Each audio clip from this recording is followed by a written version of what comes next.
Hello tankers and tankettes, and welcome to a view replay of the M46 Patton as driven by Shishix the animal here. Now, I'm going to say right at the top, he's actually got his own channel, which is not something he put in the replay description. It's just something I discovered whilst having a quick check to see if this replay had been used elsewhere, because I usually do.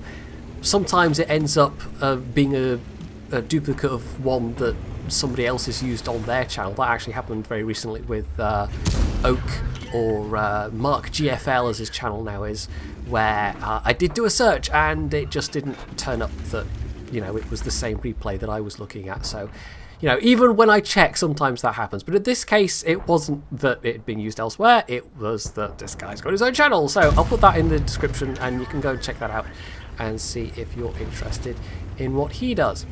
Now, this is the Tier 9 American medium tank. I have to be very careful to say M46 and not M48 because that is, of course, the Tier 10. In terms of its gun stats, immediately, you know, looking at it, you don't necessarily think that it's going to be that good because it's, I think, 218 pen with the AP and 0.39 accuracy. And then you look at the soft stats, the bloom stats, the dispersion on the move, and then you realise, yeah, actually this thing is kind of godly when it comes to snapshotting. You barely have to aim, so that more than makes up for the rest of it.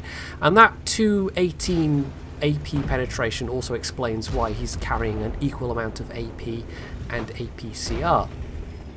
So it's a 357 game, an encounter game on Ensk here, and he's at the top of the pile, which is quite nice for him, but not very nice for all the Tier 7s on either team. So they're going to have a rough old time of it, especially his team's Tier 7s, which seem to be not doing very well at all.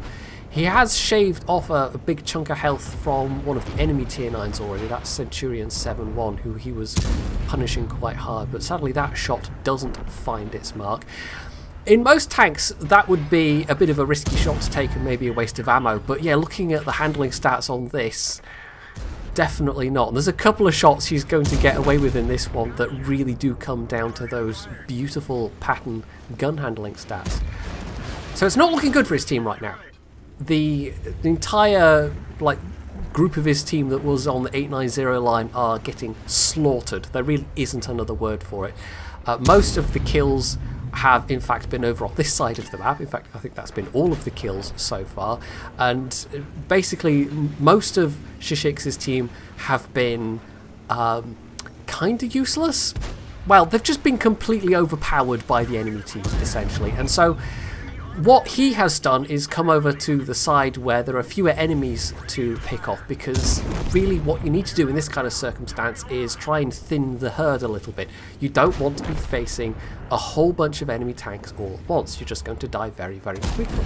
But if you can fight on more even terms, then, you know, you're removing some enemy tanks from the equation essentially, and you're making things a bit easier for you later on.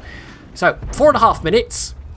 All but 3 of his team, including himself, are dead, and it's really not looking so good. The Waffenträger Panzer IV is almost certainly going to die, but crucially, well, they've got 1 kill already. They're going to go down fighting. They will take some tanks out with them, so that's all buying Shishix some time, and he's also got this IS-3 here helping him. He's taken a bit of damage though. He's down to about half hit points, but he can still afford to take a few more hits. So with the AMX dealt with, he angles against the T-44, but angles a bit too far and takes an APCR round in the side. But because he's got the IS-3 with him here as well, these guys can't simply just rush him. This is a bit too even of a fight right now, and they're making it all the more even all the time. The Waffle 4 has also managed its 3rd kill, so it was one where we last looked at it, but it's around about this time that Shishix realises that maybe he should turn around, because he's going to get shots, or possibly shot at, by things from the north. And lo and behold, the T-34 did shoot him, and it actually bounced. This thing is not well armoured, particularly. It's pretty squashy, except for the gun manlet, and there's also a bit of armour around the face of the turret that's not too bad either, that would work against lower tier guns. but an APCR round from a T-34, yeah, basically the mantlet is the only place that would bounce, and it's where it hits. So that's some really unlucky RNG or some very poor aiming either way from that T-34, because it's about, what, 500 plus millimeters effective in places. It's really quite strong. But also those really strong areas are quite small. So that's the T-34 knocked out of the equation. Everything that's left is a tank destroyer, and of all of those tank destroyers, only the T-28 has any armour to speak of, and it's all frontal armour. And of course it's a slow machine, so it's not going to be hard to get around it. Now at this point he could pop his tank through that, well, not through the window, but he could sit by the window and shoot through the window, through the arches there, and would have gotten a shot at the T-28, and instead takes the more aggressive route. Unfortunately, he isn't quick enough to save the IS-3, and so he's now the last tank left alive. But if he'd sat at the window there, there's a good chance he only would have gotten off the one shot, and the T-28 would have gotten away alive, and at that point he'd have had one more tank to deal with. But as it is, we're now down to 2 versus 1. So things are starting to look a lot more even. But if you look at the number of kills, the kill distribution on the team, it was 3 for the Waffle Panzer IV, 1 for the HWK, and then 9 for Shishix. So this is looking to be a bit of a carry. So he disengages from the enemy Waffle, and he's now hunting for the remaining T-25-2, who isn't quite a one-shot, but is by far the less dangerous target. He can survive a hit from the T-25-2, whereas the Waffle, regardless of the gun they are packing, there's the potential for the one-shot either way.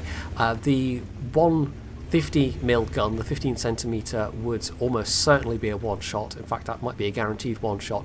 The 128, I think it would have to roll high. Well, it would have to roll high, but there is still that possibility there. So he's taking out basically the less dangerous target. So he's left this Waffle without allies, but the Waffle is still dangerous.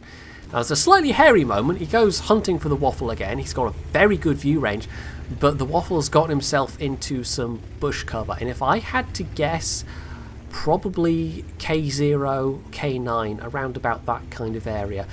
And, well, Shishix never quite does spot them, despite having, I think it's like 410 base view range on this. It's very, very good.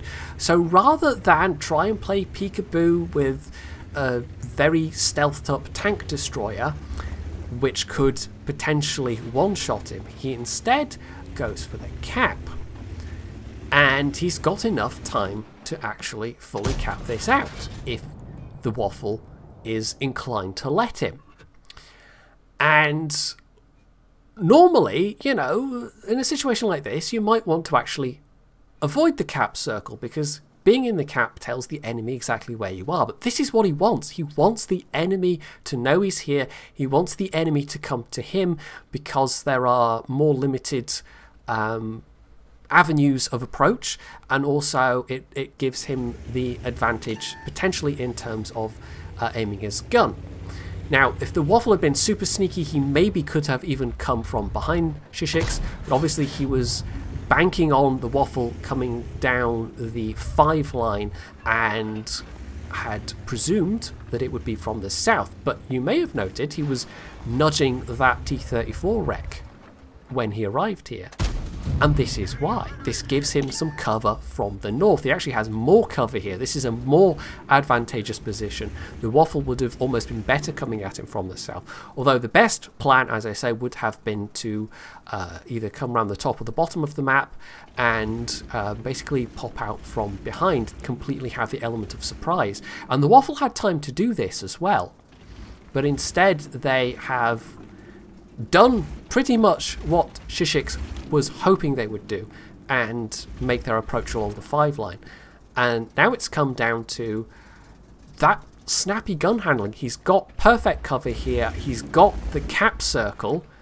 It's all in the hands of this Waffle, and the Waffle snaps a shot there. It misses, and it's all over. Shishix is always going to beat that reload. So there we go.